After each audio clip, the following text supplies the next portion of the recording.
Próximo en Radio Isla 1320. Hoy en ¿Qué es la que hay? Hablamos del papelón de la Guardia Nacional, de las tensiones entre Rusia y Ucrania. Tenemos el martes de contingencia y hablamos sobre la radio en un programa de radio. Todo eso y mucho más en ¿Qué es la que hay? Que comienza ahora.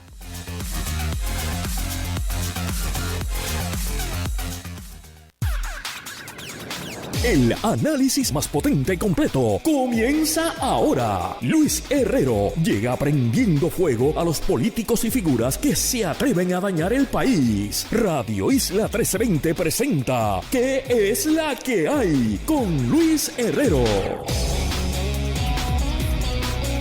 Muy buenas tardes, bienvenidos y bienvenidas a ¿Qué es la que hay? Con Luis Herrero por Radio Isla 1320. Hoy es martes 7 de diciembre del 2021. Estamos en vivo y en directo para todo Puerto Rico por el 1320 AM y su cadena para el mundo a través de radioisla.tv, nuestra aplicación para teléfonos Radio Isla Móvil y en facebook.com/Radio Isla TV. Yo soy Luis Herrero y como siempre les invito a que me sigan en todas las redes sociales, twitter.com/L Herrero, facebook.com/L Herrero, instagram.com/L Herrero. Y recuerda que este y otros programas de Radio Isla los puedes escuchar en su formato podcast. Búscalo como ¿Qué es la que hay? En nuestra aplicación Radio Isla Móvil o en tu aplicación de podcast favorita para que me escuches cuando a ti te dé la gana. ¿Y qué es la que hay? ¿De qué vamos a hablar hoy? Papelón en la Guardia Nacional con las vacunas.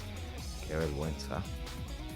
Sube la tensión entre Rusia y Ucrania. Hoy el presidente Biden y el presidente Putin tuvieron una conversación telefónica al respecto. La radio en Puerto Rico es una industria centenaria. Conversó con el periodista y compañero de Radio Isla, Ismael Torres, sobre un libro de su autoría sobre el tema. Y en el martes de contingencia con Guarionex Padilla, Martí y Esteban Gómez Geo conversamos sobre el mercado laboral boricua, la sanción contra Mariana Nogales y el boicot diplomático de Estados Unidos a las Olimpiadas en China. Y vamos rápido, que hay mucho tema. Como siempre, voy con unas notitas rápidas de asuntos de interés general. Miguel Cotto, nuestro campeón y boxeador, ha sido oficialmente exaltado al Salón de la Fama del Boxeo. Muchas felicidades a Miguel Cotto, más que merecido ese homenaje. Presumo que la ceremonia será en los próximos meses, así que orgullo boricua, otro más que es exaltado al Salón de la Fama de ese deporte. Y quedándonos en el deporte, ustedes saben que por aquí en Radio Isla se están transmitiendo los partidos del equipo RA12 de la Liga de Béisbol Invernal. RA12 es un equipo, tuvimos aquí a su gerente general y a su manager hace varias semanas hablando. Es un equipo de desarrollo, es un equipo que es un concepto, no es nuevo porque empezó la temporada pasada, pero es un concepto relativamente nuevo de nuestro béisbol invernal que agrupa a los jugadores más jóvenes, a las reservas de los demás equipos, jugadores que por su juventud, su falta de experiencia, era poco probable que vieran acción en la liga. Entonces, pues los agrupan allí para darle oportunidades de desarrollo y que jueguen contra los jugadores, ya que son pues más experimentados, que vienen de liga AAA, AA, etcétera, etcétera. Y aunque el año pasado pues fueron el equipo con el peor récord y lo que comúnmente se le dice en Puerto Rico eran la cherry del torneo, pues este año están inspirados y llevan dando pelas. En los últimos 10 juegos han ganado creo que 6 de 4. Le han ganado tienen a los Gigantes de Carolina de punto, le han ganado 3 juegos corridos y se colocaron en el 4º lugar. En teoría, si la temporada del béisbol terminara hoy, clasificarían a la postemporada y eliminarían a los Gigantes, y le ganaron a mis Cangrejeros de Santurce. Creo que en los últimos 3 juegos nos han ganado 2. O sea que mucho ojo con RA12, y para mí no solo es que buenas noticias, ¿verdad? Y los pueden escuchar aquí en Radio Isla, es que como estos son un equipo compuesto de los más chamaquitos, eso es un buen auguro para el futuro del béisbol en Puerto Rico. Evidentemente tenemos talentos jóvenes subiendo y eso es positivo. Los invito a que participen, vayan a alguno de los juegos de la invernal, que está entrando a su segundo mes de temporada regular. La temporada culmina a finales de diciembre. La postemporada es durante enero y en febrero se juega la Serie del Caribe en República Dominicana. Y hablando de deportes, voy a hablar de otro deporte, el deporte electrónico. Los videojuegos son un deporte, yo lo vengo diciendo aquí, yo soy probablemente el único programa de toda la historia de la radio AM, y tengo aquí una persona que puede hablar de eso, que ha hablado de videojuegos en la radio AM. Hace varias semanas se acordarán que tuvimos a Ricardo Román Itier, mejor conocido como Mono PR. Mono es uno de los líderes del gaming como deporte en Puerto Rico. Es el CEO de un equipo que se llama el Red Rooster Gaming. Y Mono este fin de semana ganó un torneo. Allí estaba representando a Puerto Rico en Orlando, Florida, un torneo de Street Fighter V. Quedó en primer lugar y se ganó, Ismael, 5,000 pesitos. 5,000 pesitos se ganó de premio. Así que para que usted, a que le diga a sus nietos, a sus hijos, que eso de jugar videojuegos no deja nada, bueno, pues le van a poner una foto de Mono. Pero además de Mono, hay otro boricua que está rompiendo en el gaming. Es un muchacho que, según yo entiendo, tiene 15 años, es lo que tiene. Su nombre de juego es It's Mago, no sé cómo se llama de verdad. Y este fin de semana jugó en un torneo de equipo. Él era el único puertorriqueño, había un canadiense y creo que un mexicano. Eran de distintas nacionalidades. Él era un equipo de 4 personas. Jugaron en un torneo de un juego de un shooter de esto, se llama Call of Duty, es uno de los juegos principales más populares del mundo, pero era la versión móvil. Y en el torneo quedaron segundos. ¿Y sabes cuánto se llevaron de premio por ese segundo lugar esos 4 muchachos? $100,000. 100,000 billetes por jugar juegos de video. Así que orgullo boricua, además de Miguel Cotto y los muchachos de RA12, Mono PR y It's Mago, ahí están. Ese es el futuro, las futuras generaciones de deportistas puertorriqueños. Así que mucho ojo. Y siempre que hagan este tipo de noticias voy a tratar de traerlas y para que conozcan y un poquito abran los ojos del potencial de esta nueva industria. Y bueno, pasemos a temas locales. Y una lástima que tenga que hablar de este asunto porque aunque nosotros nos quejamos de que los gobiernos de Puerto Rico lo hacen todo mal, lo cierto es que en esto de la pandemia, sobre todo en este año, lo hemos hecho relativamente bien y nos hemos convertido en modelo a seguir en muchos asuntos, tanto en la vacunación como en la prevención de la pandemia, pero hoy no son buenas noticias y es que El Nuevo Día publicó en exclusiva a media mañana una historia del periodista David Cordero donde se informa que los CDC, los Centros para el Control de Enfermedades que regulan y manejan todo lo que tiene que ver con las vacunas, le acaban de remover la autorización a la Guardia Nacional de poner vacunas por romper las reglas y los protocolos en cuanto a las vacunaciones de menores. Leo del nuevodía.com. Efectivo de inmediato, los Centros para el Control y la Prevención de Enfermedades retiraron a la Guardia Nacional de Puerto Rico su autorización como proveedor de las vacunas contra el COVID-19 por haber violado al menos 2 disposiciones del acuerdo al vacunar a menores de 12 años cuando todavía no existía una autorización para la inoculación de este grupo poblacional. La misiva con fecha del 6 de diciembre está firmada por la subdirectora de los CDCs, Christine Pope, con copia a la doctora Iris Cardona, principal oficial médico del Departamento de Salud. El artículo, que es una versión corta, dice el periódico que la van a ir ampliando durante el día, me imagino que mañana en la versión impresa tendremos más detalles, pero básicamente parece que la Guardia Nacional, personal de la Guardia Nacional, brincó de fila a menores de 12 años, presumo que menores, no sé si son hijos o hijas de los propios efectivos de la Guardia Nacional, pero de seguro es de gente que conocía a alguien en la Guardia Nacional, y le puso las vacunas. Y lo peor del caso no solo es que rompieron el protocolo, rompieron las reglas y brincaron la fila, es que según el artículo le pusieron a los menores dosis que son para adultos, porque la vacuna de menores que está autorizada, que es la de Pfizer solamente, es una versión, te ponen menos vacunas, menos cantidad de la vacuna a los menores de 12 años. Incluso también le pusieron vacunas de Moderna, y la vacuna de Moderna no está autorizada para ningún menor, ni siquiera para menores de 18 años. Que se sepa, no ha habido ninguna reacción adversa en estos menores. Entendemos porque no se ha reportado que la salud de estos menores está bien. Pero qué pena que trajo un récord estelar de la Guardia Nacional y de nuestro gobierno que tengamos que caer en este papelón nacional. No sé si esto ha pasado en otros estados, en otras jurisdicciones, no sé a quién más los CDC le han quitado la autorización de vacunar, pero una pena que sea nuestra Guardia Nacional. Y de hecho, la doctora Iris Cardona, que es la principal oficial de salud del gobierno y la encargada de este tema de la vacunación como tal, le dijo al Nuevo Día que un equipo de investigaciones de salud se dirigió a la zona a investigar las denuncias y verificó que encontraron algunos errores en la cita directa en 180 casos. De esos, 65 coincidían con haber administrado la vacuna en menores de 12 años aún no autorizados para recibir este producto, informó Cardona. La médico admitió que este grupo había sido inoculado en la región de Caguas por uno de los principales proveedores de vacunación de este esfuerzo, la Guardia Nacional. Así que parece que fue en Caguas.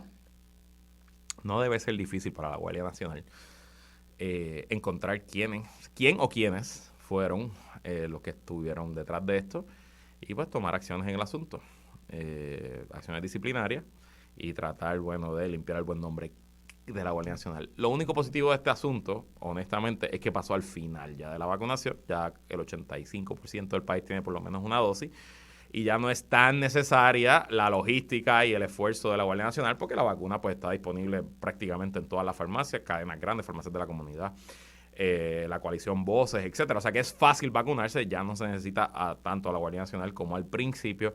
Pero sin duda deja mal sabor y lo peor es que la embarren al final. También que lo hicieron para que la vengan a embarrar al final. Y bueno, pasemos rapidito a temas internacionales. Esto pudiera ser titular o noticia principal en cualquier momento y es que la tensión en la frontera entre Rusia y Ucrania sigue en aumento. Imágenes de satélite en poder de los Estados Unidos y sus aliados europeos muestran una movilización del ejército ruso a la frontera entre Ucrania. Se estima que hay más de 100,000 tropas en la frontera y aunque esto quizás puede sonarle a algunos de ustedes como un conflicto nuevo, no es un conflicto nuevo, es un conflicto bastante viejo. Pudiéramos, si tiramos la raya y la estiramos, puede ser un conflicto de 5 siglos.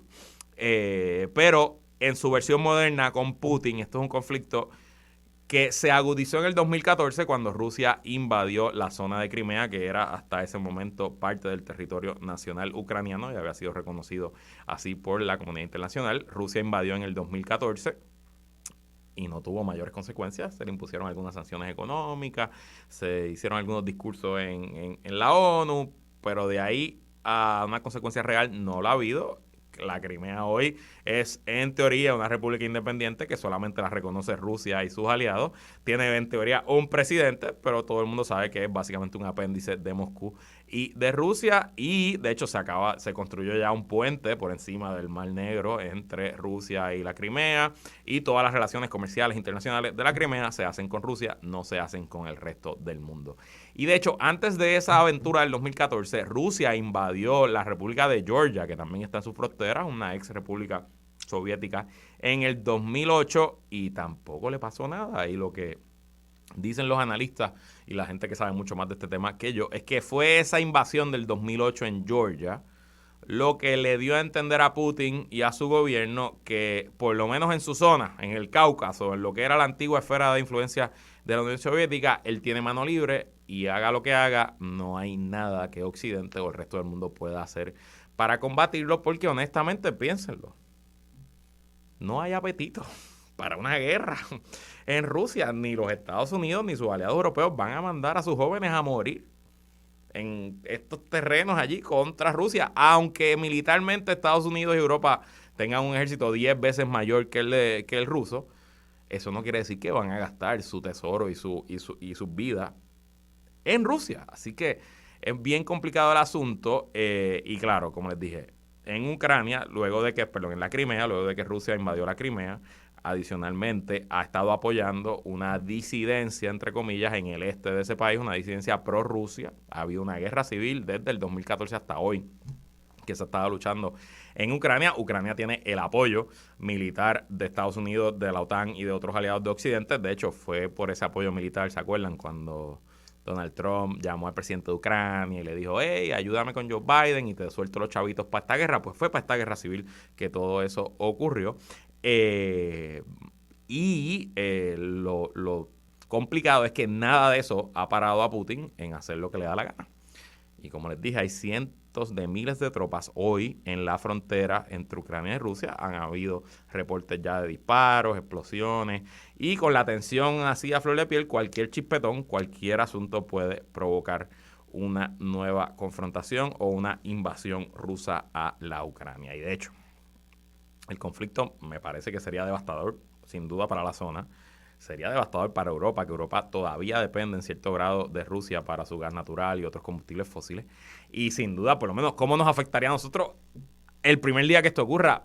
Los precios del petróleo, que ya están altos, se dispararán a números probablemente récord. Así que ya para arrancar nos afectaría. Hoy, Joe Biden y el presidente Vladimir Putin tuvieron una llamada telefónica por Zoom, aunque no creo que haya sido por Zoom, pero fue una llamada de videoconferencia. Y lo que dice, reportan los medios, ya la Casa Blanca publicó una transcripción de la llamada, lo mismo hizo el Kremlin, que Joe Biden advirtió al presidente Putin de que de hacer o tomar alguna acción, una invasión a Ucrania, las sanciones económicas serían devastadoras para Rusia.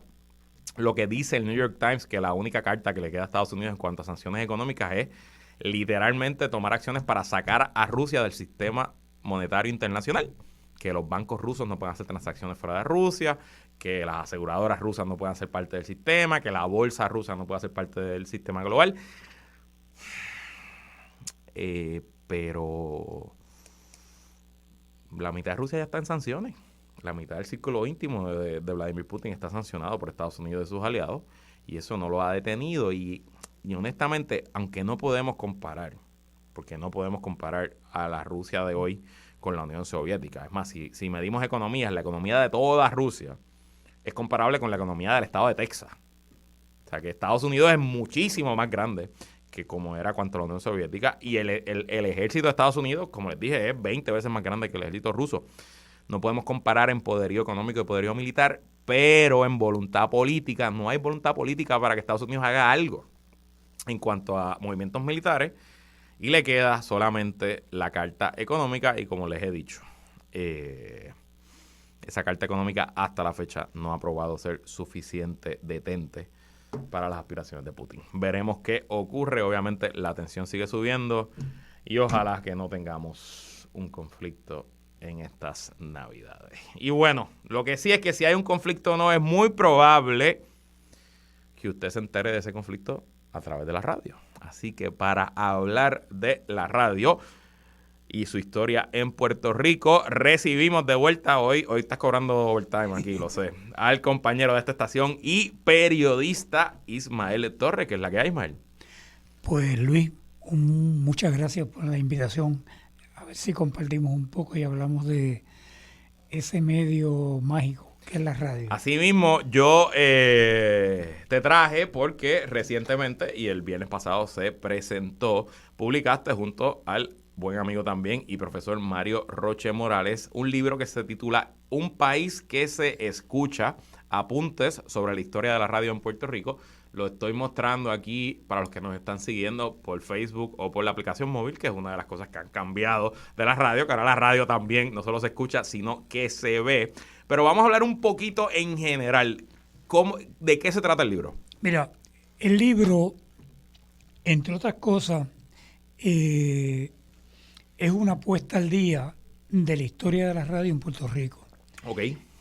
Comienza con una historia del desarrollo de la radio desde sus orígenes a nivel mundial, okay, y luego Estados Unidos y Puerto Rico.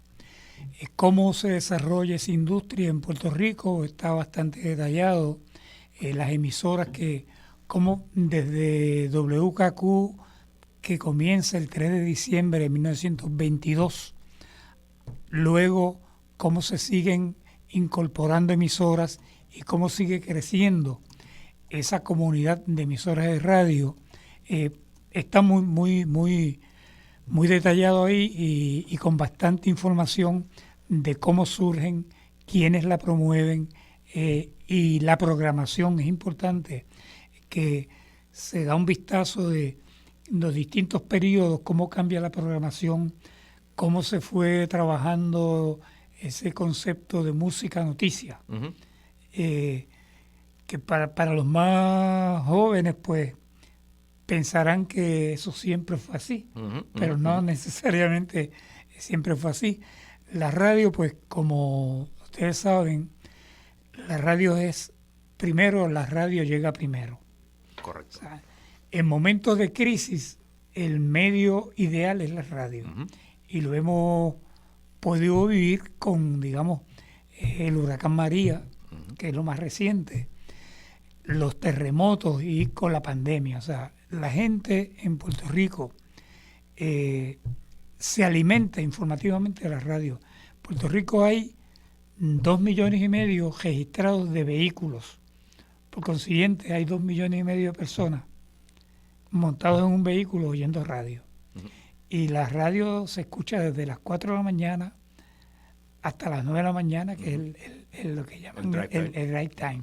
Y luego a las 4 de la tarde hasta las 7 de la noche. Correcto. O sea, son gente que están prácticamente atrapadas en un auto y están escuchando radio. Por consiguiente, el potencial que tiene la radio es una cosa impresionante. Yo comento en la nota introductoria al libro que yo uso de ejemplo, yo soy de Orocovi, ¿no? Las conversaciones que se daban en la plaza pública de noche, la referencia era la radio, las discusiones que se daban en la radio, la información que se escuchaba en la radio. Y si había alguna duda de alguna información, luego alguien traía el recorte de periódico que validaba lo que había dicho la radio. Claro. Ese pues más o menos era la dinámica. Pero yo creo que no hay mucha diferencia entre antes y ahora respecto al papel de la radio. O sea, la radio, todo el mundo, toda la gente que tú conoces oye radio. Lo que ha cambiado son las plataformas. Unos lo escuchan por internet, otros lo escuchan por este otro medio, pero aparte de las plataformas, al contrario, que son las plataformas ayudan a ampliar la difusión. Por ejemplo, Radio Isla, ya pues uno se mete internet y la oye en cualquier parte del mundo. Así es. Cosa que no ocurría antes, ¿verdad? Pero la radio, la tecnología ha ayudado mucho a la radio, pero es más bien en la forma, porque los modelos de programación no han variado mucho. No sé si tú... Estoy 100% de acuerdo, y de hecho parte de, y lo digo con todo el respeto y con toda la... entendiendo que yo soy uno en 100 años de radio, parte de lo que quiero hacer con este programa siempre es cómo yo lo hago diferente, ¿verdad? Y parte de la idea es cómo yo rompo con el modelo, pues, del tradicional y de las 5 de la tarde, ¿verdad? Y eso, pues, no sé si lo está haciendo bien o mal, pero ese es mi objetivo. Pero dentro de todo es el poder de este micrófono y la inmediatez de este micrófono lo que me permite hacerlo. Y te pregunto, porque yo que he trabajado campañas políticas en varios lugares de Latinoamérica, en ninguna de mis experiencias políticas la radio ha sido tan importante como en Puerto Rico. ¿Hay algo de cómo se desarrolló la industria de la radio aquí que lo hace diferente quizás a otros lugares de la región? Mira, esa pregunta es muy interesante y se explica en el libro. Okay. Recuerda que la radio empieza en el 1922, pero la radio despega, se puede decir, en la década del 40. ¿Y qué ocurre en la década del 40? En la década del 40 aquí está habiendo una explosión política.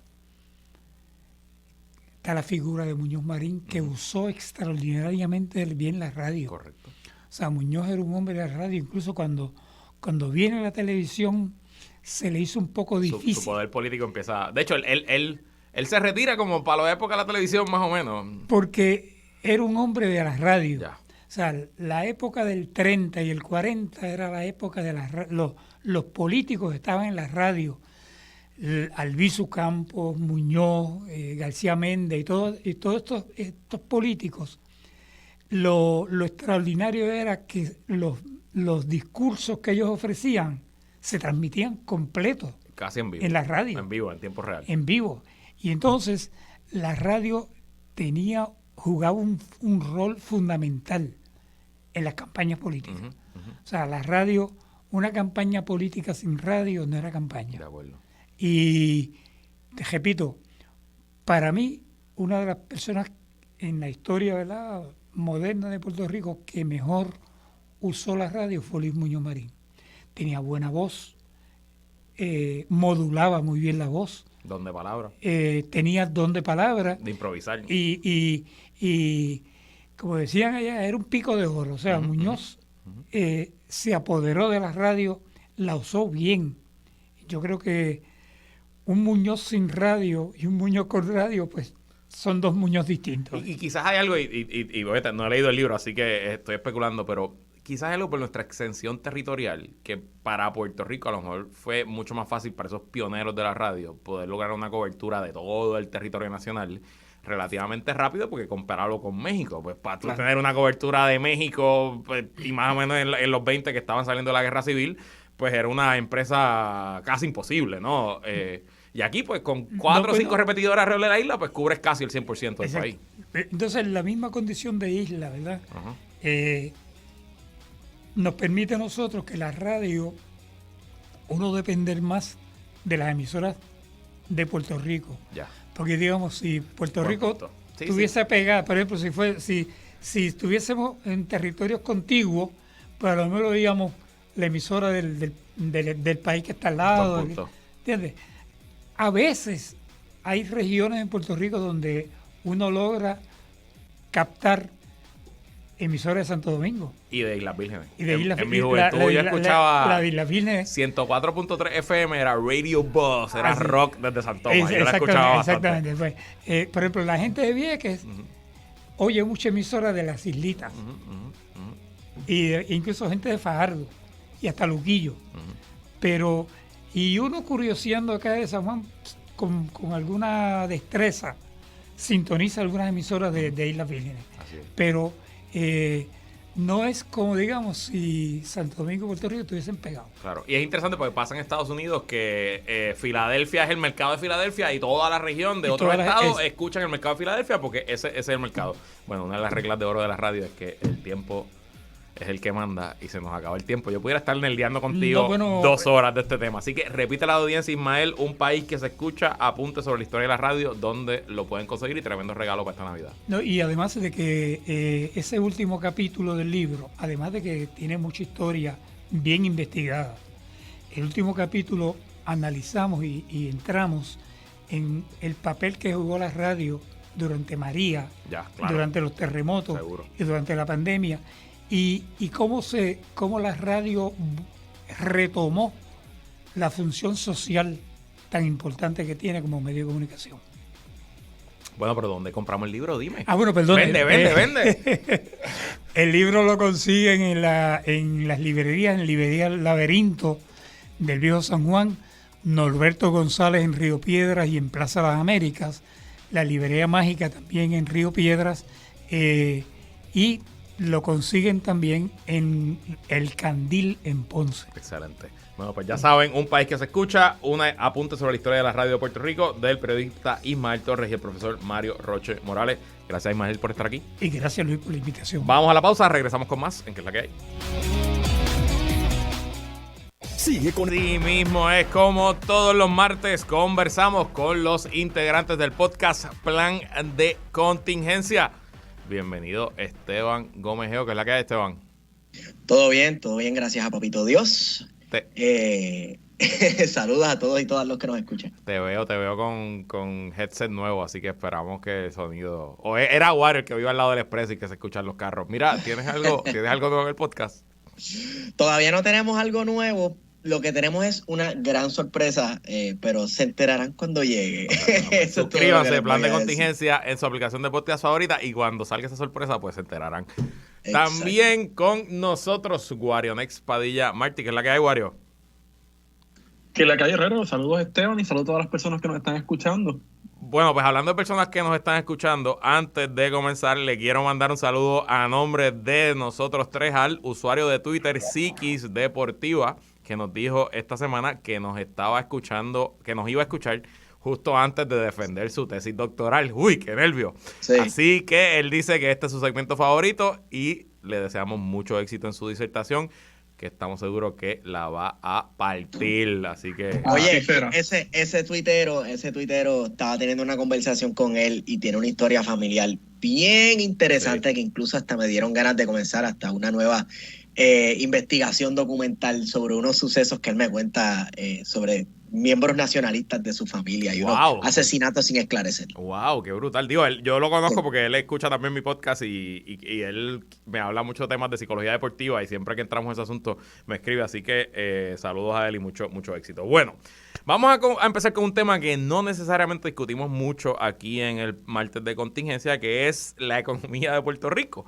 Y al parecer es que, y a pesar de que seguimos en pandemia, el empleo en Puerto Rico parece haberse estabilizado y según cifras del propio Departamento del Trabajo, hoy tenemos la misma cantidad de personas desempleadas que teníamos antes de la pandemia. Leo de Noticel que en la última semana de noviembre habían en Puerto Rico 17,631 personas recibiendo el desempleo, que es la cantidad más baja de personas recibiendo beneficios previo a, desde el 21 de marzo del 2020, justo cuando estaban entrando en vigor los cierres y otras medidas restrictivas para frenar la propagación del COVID-19. En ese momento, marzo del 2020, habían 15,239 personas en desempleo. Hoy hay 17,631. Esteban, esto es pura percepción, pero como tú y tu entorno, tu comunidad, las personas de tu edad, ¿cómo estás percibiendo el mercado de empleo en Puerto Rico? Bueno, esto principalmente hablando con amistades y con familiares míos, que somos unos cuantos primos. El mercado sigue estando un poco pobre en el sentido de que la percepción es que para lo que se invirtió en estudios y preparación, como quiera, los trabajos que hay disponibles definitivamente aún no dan la talla como para uno. Y claro, hablando de personas que ya tienen hijos y todo, pues como que no da, no, los trabajos que hay disponibles todavía no están a la par con las necesidades de una persona que necesita mantener hijos y pagarse todas sus cosas. Claro. Sí, obviamente yo percibo lo mismo a nivel del trabajo, por usar el término de cuello blanco, el trabajo de servicio, el trabajo profesional que requiere pues grados, bachillerato, la cosa sigue más o menos igual. Y los salarios no son competitivos, sobre todo cuando se comparan con otras regiones de Estados Unidos que también están teniendo problemas de escasez. Pero eso sí, yo creo que en lo que es trabajo diestro, lo que es trabajo de construcción, de plomería, de ferretería, siento que ahí la demanda está muy por encima, o sea, hay mucha más demanda de trabajo que oferta. E incluso, y lo hablaba con unas amistades la semana pasada en Estados Unidos, si hay puertorriqueños y puertorriqueñas que nos están escuchando, que emigraron a los Estados Unidos y desarrollaron destrezas de plomería, de inspección de construcción, de supervisión, no ha habido un mejor momento en Puerto Rico para montar un negocio de eso o venir a trabajar en esa industria, es mi percepción. Definitivamente. Lo que sí es que yo percibo y te pregunto, Wario, que hay en todos lados patronos, sobre todo a nivel de lo que eran salarios de salario mínimo, ofreciendo mayores salarios y beneficios ante la escasez de trabajadores. ¿Tú crees, Wario, que esto es algo temporero o la pandemia ha virado la tortilla del lado de los trabajadores?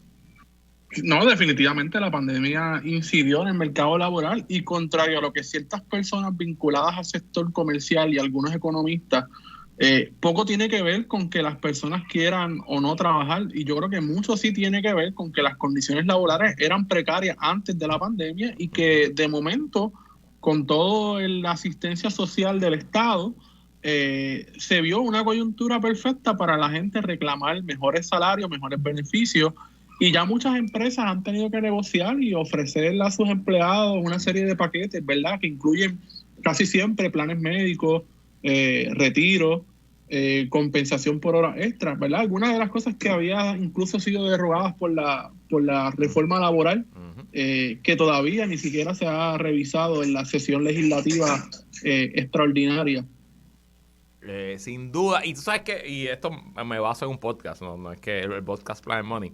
Hay evidencia de que luego de la gran plaga del siglo XV en Europa, que acabó con casi un tercio de la población, de la peste bubónica, que básicamente pasó lo mismo, aumentaron los salarios, tuvieron y que las personas que sobrevivieron, sobre todo las personas que trabajaban en el campo o que eran artesanos en las incipientes ciudades de Europa, pues vieron un aumento en sus ingresos y de hecho hay economistas históricos que ponen el comienzo de la clase media y de la pequeña burguesía a los estragos causados por la plaga bubónica y el cambio. Y el renacimiento, Exacto. una etapa alta del renacimiento llegó precisamente justo después de esta gran plaga que acabó con una gran parte de la población de Europa. Así que vamos a ver un nuevo renacimiento, lo dudo. Yo soy pesimista últimamente como Wario. Yo estoy bastante pesimista también, pero veremos por dónde explota ese tema. Bueno, y vamos a pasar rápidamente a temas políticos. Ayer la Cámara de Representantes aprobó 41-0 con votos de todos los partidos, una amonestación y una multa de $2,000 contra la representante Mariana Nogales por no incluir en sus informes de ética unas propiedades y unas corporaciones de las cuales ella era dueña u oficial. ¿Qué te pareció la decisión y el informe en general, Esteban? Bueno, sí hubo una falta ética. Definitivamente yo soy una persona que necesito transparencia en el gobierno, tanto con los funcionarios por los que yo voté y por los que no voté. A mí lo que me apena es que no siempre esa transparencia se ve con delitos o con faltas de otros funcionarios políticos.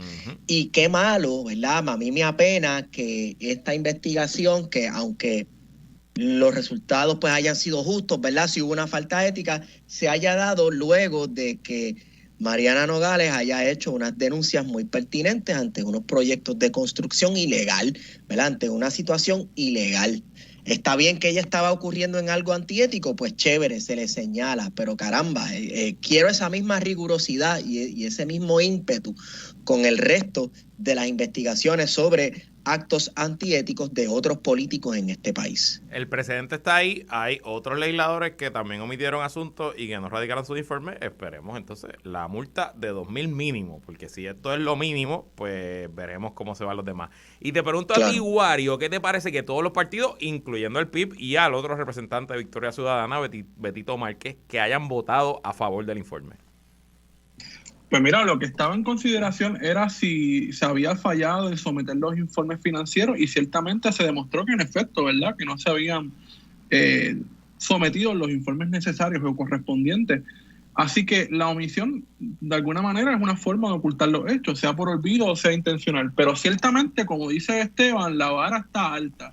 Y la vara está alta porque se hizo política electoral en contra de la corrupción y de unos preceptos morales de superioridad. Claro. Por lo tanto, y los políticos, ¿verdad?, de la vieja política, tanto populares como PNP, vieron la oportunidad perfecta para sentarse en ese discurso moral en contra de la corrupción, en este, vamos a decirlo, ¿verdad?, así, olvido o omisión de someter la documentación correcta o necesaria. Y yo creo que ciertamente también dice algo de Victoria Ciudadana, que es el asunto de que apareciera que a veces algunos candidatos o candidatas de ese partido los tiran a los lobos y los dejan solos. Ay, yo percibo algo de eso también. De hecho, acaban de salir expresiones oficiales del partido y me acaban de llegar, así que no las he leído, son 2 páginas. Pero eso fue ayer. O sea, como es que las expresiones acaban de salir ahora, ¿no? Y esta situación explotó hace tiempo. Correcto. Entonces, después de que le ve el rabo al perro, dice que es macho. ¿Cómo es la cosa aquí? Y usando palabras de Wario, y con esto nos vamos a la pausa, es importante que los candidatos y las candidatas, sobre todo de un movimiento nuevo, tengan un alto grado de moralidad, de ética. Pero la superioridad moral, entre comillas, no es buena consejera y sobre todo no es la mejor manera de organizar un movimiento político, porque todos somos humanos. Los movimientos políticos están compuestos por humanos y pues todavía 2 millones de años más tarde de que apareció el primer Homo algo, no ha salido uno que sea perfecto, ni perfecto. No digas Homo que Proyecto Dignidad te regaña. ¡Bye, Dios mío, señor! ¡Vámonos! Vámonos a la pausa y regresamos con más, a ver si no me botan de esta estación, que es la que hay, continúa hoy en el martes de contingencia. Regresamos y seguimos conversando con Esteban y Wario en el martes de contingencia, pero antes, una noticia en desarrollo. Lo estoy leyendo de la cuenta de Twitter de Jugando Pelota Dura. No sé si ha salido en otro lugar, pero Encuentran cuerpo calcinado en Ciales que supuestamente pertenece a Joffrey Yomar Pérez, acusado del asesinato del joven de 16 años en el secuestro del restaurante El Hipopótamo. Pendientes para actualizaciones, así que ya aquí en la redacción estamos también haciendo averiguaciones. Parece que los federales no lo encontraron, pero la calle lo encontró. Bueno, vamos a los temas, vamos a hablar de noticias internacionales. El 4 de febrero se inaugurarán las Olimpiadas de Invierno en Beijing, China, y ayer los Estados Unidos anunció un boicot diplomático de las Olimpiadas, que no es otra cosa que ningún oficial del gobierno norteamericano asistirá a las Olimpiadas, aunque los atletas de la delegación de Estados Unidos sí participarán. Esteban, ¿por qué Estados Unidos está haciendo esto?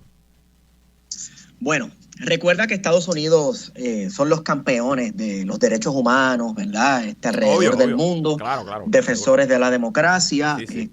Y claro, son los primeros en poner el ejemplo, ¿verdad? En cuanto a la democracia y el buen trato de las poblaciones indígenas y las minorías dentro del país. Así que Estados Unidos, como portaestandarte de esa moral, está reprendiendo a China básicamente por el maltrato, ¿verdad?, que China ha sometido a su población de uigur, o yugur, como lo pronuncian en inglés, que son los chinos que son de una etnia específica y que en su mayoría son seguidores de la religión musulmana. Correcto.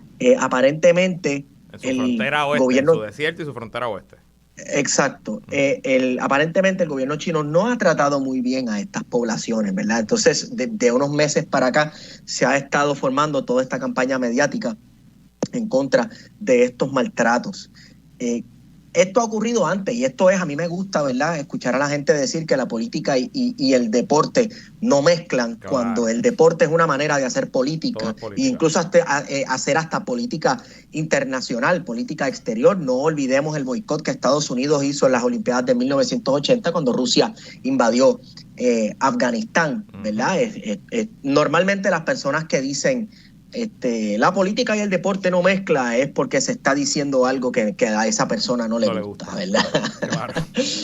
Pero sí, Estados Unidos no sé qué va a lograr con esto. Para mí esto no logra absolutamente nada, pero claro, estos señalamientos vienen ya que China cada vez más se está viendo y se está posicionando como ese candidato a reemplazar a los Estados Unidos, como el que lleva la política global. Lleva la batuta en la política global.